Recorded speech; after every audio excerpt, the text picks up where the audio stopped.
Assalamualaikum warahmatullahi wabarakatuh. Waalaikumsalam warahmatullahi wabarakatuh. Alhamdulillah bisa bertemu lagi dengan Pak Nanda dalam ujian komprehensif. Saya hormati Bu Yuni yang akan menemani Pak Nanda dalam mengupas keilmuan Pak Nanda ini terkait dengan PTK, kemudian proyek kelima ya, kemudian juga dengan kurikulum merdeka yang diterapkan di sekolah Pak Nanda ini. Baik, untuk keberkahan dan kelancaran dari ujian ini, kita bacakan ayat suci Al-Quran ya Pak ya. Silakan dibuka Al-Quran, dibaca 1-2 ayat dengan menggunakan kaidah tajwid ini. Silakan.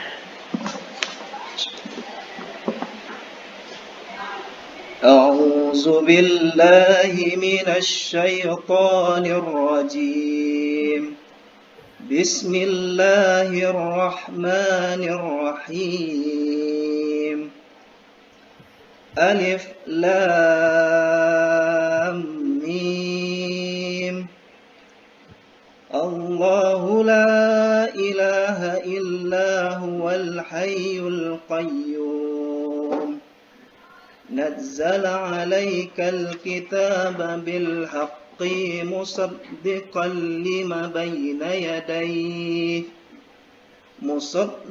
لما بين يديه وأنزل التوراة والإنجيل صدق الله العظيم. Oke, terima kasih Pak Nanda. Saya ingin tanya-tanya sedikit nih Pak terkait dengan kaidah ilmu tajwid. Yang pertama, idhar. Bagaimana konsep idhar? Izhar apabila nun mati atau tanwin bertemu huruf izhar yang 6 itu, Bu. Alif, ha, ain, ghain, kha dan hamzah. Bapak mengajar di SD, SMP atau? SD, Bu. SD, oke. Iya. Itu bahasanya tadi apa? Izhar ya? Izhar, Bu, izhar. Jadi yang betulnya idhar gitu Pak ya? Izhar. Iya. Anak-anak biasanya nggak bisa bilang, jadi dia bilang izhar gitu. Jadi kita jangan mengikuti bahasa anak-anak, tapi anak-anak harus mengumpulkan dengan bahasa kita. Oke. Terus misalnya kita sedang membaca Al-Quran nih, kemudian ada tulisan saktah. Nah, itu bagaimana kita membaca? Saktah itu diam sesaat ya, Bu ya?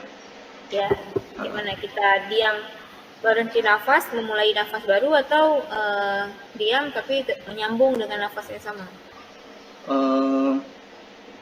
Menahan nafas kita sejenak, Bu. Tapi nggak putus ya? Iya, Bu. Putus? Nggak putus?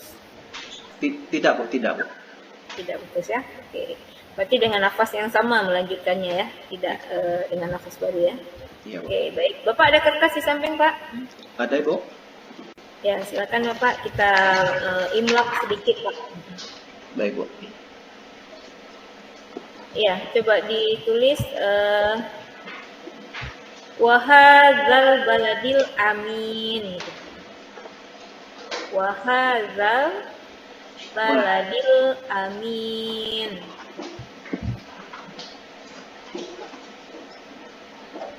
Wahadzal baladil amin. Wa'atin watini wazaitun wa turi sinin wa hadzal baladil amin.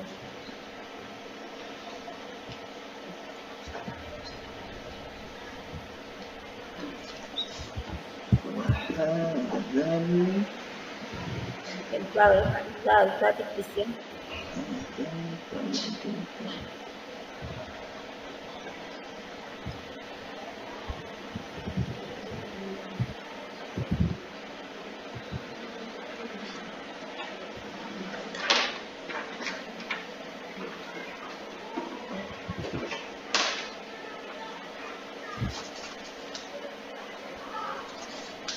Wahadzal baladil amin. Ya, siap.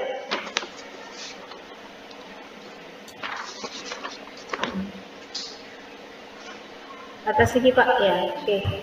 Wahazal baladi. Ke belakang sedikit Pak, kanan Pak lagi. Belakang sedikit Pak.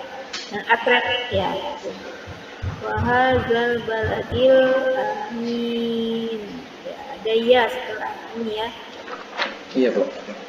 Oke. Ya, itu artinya apa Pak? Wahazal demi negeri yang aman ya, Bu ya. Ya, negeri yang aman.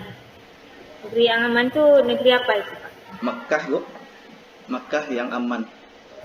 Mekah saja. Makkah dan Madinah ya, Bu ya.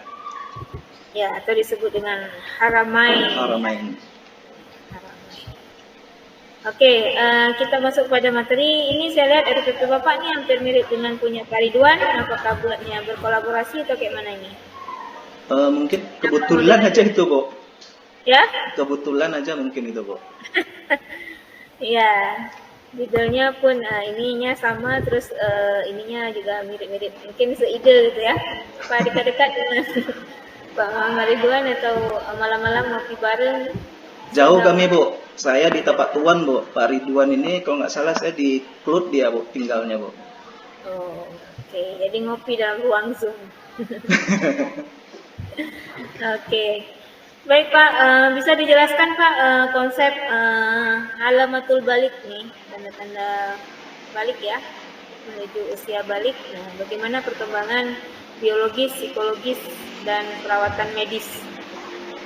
Ya, itu Bu, tanda-tanda balik itu kan makanya kita menjelaskan usia balik ini bagi anak peserta didik ini kan sebenarnya kan agak rumit ya Bu ya, karena ini kan materi ini di kelas 4 Bu. Iya, Ya, ini kan? sekali. Iya, maka agak sedikit sensitif kalau kita menjelaskan usia balik ini kepada anak-anak kita. Makanya kita dengan materi ini diharapkan nanti anak-anak bisa mampu mengerti tanda-tanda balik ketika dia sudah menemukan tanda-tanda balik bagi diri dia sendiri seperti itu, Bu. Nah, contohnya kalau tanda-tanda biologinya tadi ada misalkan dia sudah mimpi basah bagi laki-laki, haid bagi perempuan seperti itu, Bu. Dan jika ada sudah tumbuh bulu-bulu kecil di bagian-bagian tertentu, mungkin seperti itu, Bu, bagi tanda-tanda biologinya, Bu. Ya, memang agak sulit memperkenalkan ya. Anak saya sendiri kelas 5, laki-laki ya. Dia belum paham itu, dia pikir mimpi basah itu ya pipis ketika Iya, betul, Bu. kecil, nah gitu. Jadi Agak dilema juga sedikit kita, Bu. Iya. Iya. Sebagai orang tua. Ya, mungkin perlu analogi-analogi lain ya, sehingga bahasanya bisa dikemas dengan santun gitu ya. Sulit sekali memang. Ya.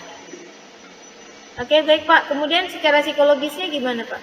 Secara psikologis mungkin bagi laki-laki ini, bagi perempuan ya khususnya Bu ya, yang sudah mengalami balik ini dia mungkin emosi dia sudah berubah seperti itu, Bu. Bisa jadi dia cepat marah, sensitif lah, lebih sensitif dia, Bu.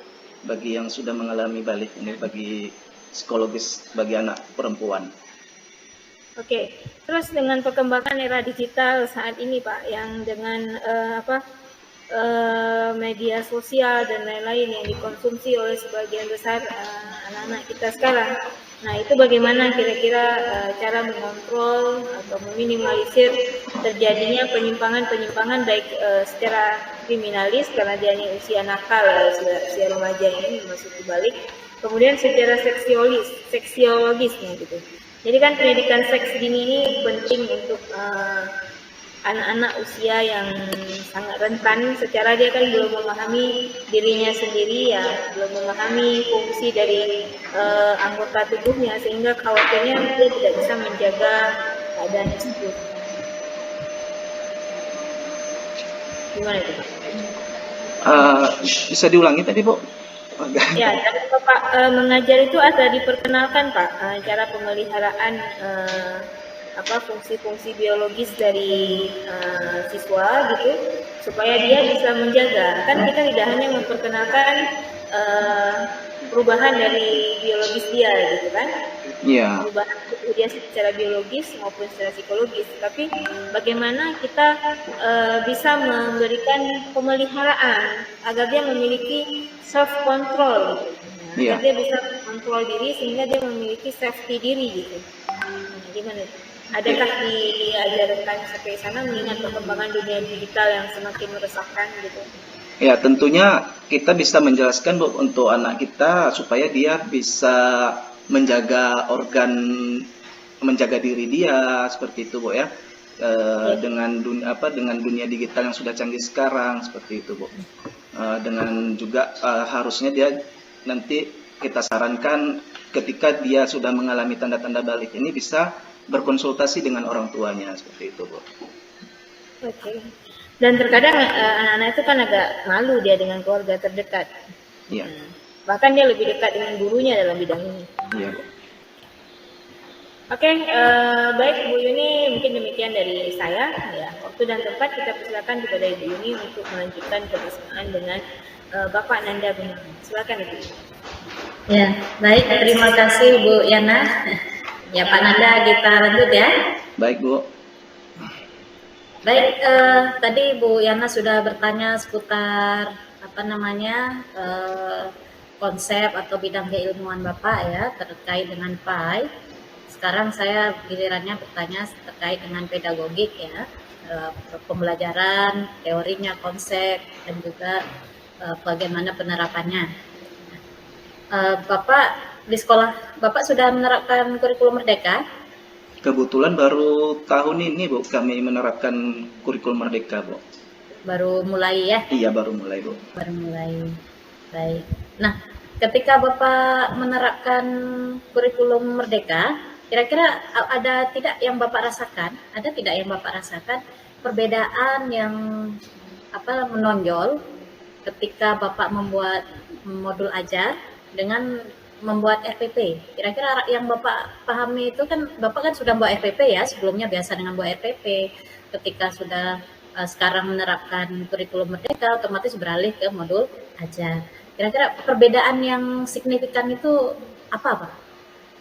Mungkin saya Bu, kalau di bagian ini, di bagian untuk penerapan modul ajar di kurikulum Merdeka ini, kita lebih ada perubahannya seperti ada project P5 itu Bu, ada terus asesmennya itu sudah berubah seperti asesmen di awal kita gunakan asesmen diagnostik untuk menanyakan istilahnya itu kemampuan awal anak lah seperti itu Bu. Nah mungkin anak-anak pun lebih bergembira saya lihat dengan menggunakan kurikulum Merdeka ini Bu. Oh baik seperti itu. Nah ini terkait dengan pembelajaran yang berdiferensiasi. Ya. Itu menurut Bapak bagaimana itu? Kan itu peralihan juga ya, sepertinya waktu kurikulum 2013 kan tidak terlalu menjadi fokus. Ternyata di dalam kurikulum Merdeka menjadi fokus. Bagaimana itu Pak? Dalam penerapannya atau mungkin kalaupun belum menerapkan mungkin kedepannya mau apa yang akan dilakukan? Ya, pembelajaran yang berdiferensiasi itu pembelajaran yang kita bisa membedakan media atau materinya itu sesuai dengan kebutuhan anaknya, Bu. Sesuai dengan kebutuhan peserta didik kita. Mungkin ada anak yang suka mendengar, ada yang suka praktek seperti itu. Jadi kita harus merangkul ke semua siswa yang dari kebutuhan siswa tersebut. Baik. Dari sisi evaluasi, Pak, kalau misalnya nanti menerapkan pembelajaran yang berdiferensiasi, itu bagaimana bentuk evaluasinya Pak? Itu kan beragam ya, ada yang suka mendengar, auditori, ada yang memang lebih suka dengan melihat, itu visual, ada yang memang mereka lebih suka praktiknya misalnya. Nah itu nanti dari sisi evaluasi bagaimana caranya itu Pak? Tentunya kita harus kita rangkul juga Bu, ketiga aspek anak yang berbeda-beda tadi itu Bu. Kita buat LKPD-nya berbeda-beda seperti itu, Bu. Oh, di LKPD-nya beragam ya? Iya, Bu. Baik. Nah, ini terkait lagi dengan itu dalam proses pembelajaran abad 21, termasuk ini kan kurikulum Merdeka juga sekarang, abad 21 juga terjadinya sekarang gitu ya. Iya. Itu kan harus disarankan dan itu sepertinya menjadi seperti hampir-hampir wajib menggunakan namanya pendekatan TPACK atau TIPEK. Iya, Bu. Boleh Bapak jelaskan bagaimana itu sebenarnya TIPEK, kemudian bagaimana nanti diterapkan di sekolah? Ya, Mungkin TIPEK itu singkatan dari teknological, pedagogik, content knowledge. Jadi pendekatan pembelajaran kita ini kita apa namanya, mengintegrasikan pengetahuan tentang teknologi, pendidikan dan konten kita itu harus mendekati ke arah IT seperti itu, Bu. Ya, mungkin saya juga pernah buat itu di sekolah saya kemarin, saya adakan quizzes itu, Bu. Jadi anak-anak menarik dia dengan aplikasi quizzes ini, Bu. Oh ya, luar Iya, biasa. Kalau Bapak di daerah mana? Mas, termasuk daerah perkotaan ya, Pak? Agak pinggiran sedikit, Bu, di Tapak Tuan, tapi memang di Tapak Tuan, tapi agak pinggiran sedikit, Bu, dari Tapak Tuan. Ada 5 kilo dari kotanya, Bu. Baik, tapi termasuk memungkinkan ya untuk mengembangkan teknologi ya. Ya, alhamdulillah berarti nanti apa namanya tidak terlalu terkendala ya. Oke, baik Pak. Selanjutnya terkait dengan proyek apa namanya P5 ya, terkait dengan P5. Di sini penguatan apa yang Bapak tonjolkan untuk proyek P5 ini? Iya, P5 ini kebetulan kami di sekolah ini sudah kemarin sebelum kami PPG juga sudah merencanakan untuk melaksanakan proyek ini, Bu. Kebetulan sekolah kami juga termasuk sekolah adiwiyata, Bu ya. Sudah kemarin itu sudah ada SK adiwiyata dari lingkungan dinas lingkungan ya, Bu ya, kalau tidak salah. Itu kami rencana akan membuat produk itu karena daerah kami itu kan banyak sampah pepohonan, Bu. Sekolah kami rindang seperti itu, Bu. Banyak daun-daunan berserakan di lingkungan sekolah. Jadi kami rencana anak ini nanti dari hasil dia ini bisa membentuk satu produk dari sampah ini seperti itu, Bu. Berarti sampah daun. Iya, sampah organik seperti itu, Bu. Sampah organik berarti Ya. membuat pupuk ya. Betul, Bu. Nanti di situ profil apa yang ingin dikembangkan atau ingin ditanamkan pada diri siswa? Tentunya profil yang pertama ya, Bu ya, beriman dan bertakwa kepada Tuhan Yang Maha Esa.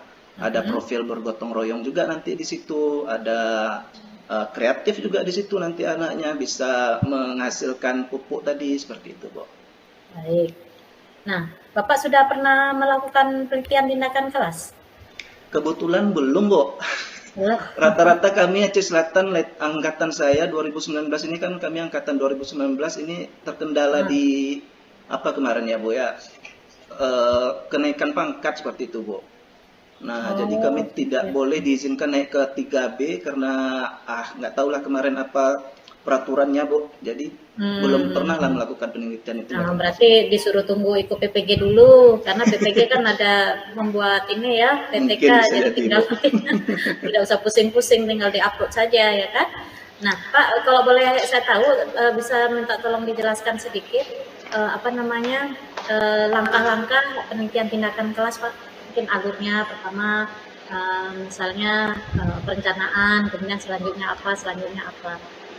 Ya, yang pertama mungkin langkahnya itu ada 4 langkah ya, Bu ya.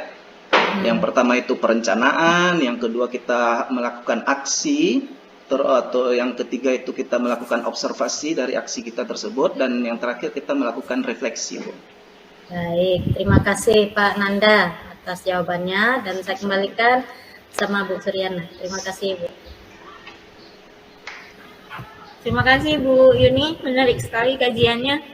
Pak Nanda juga lancar ya menjawabnya ya. Terima kasih, Bu.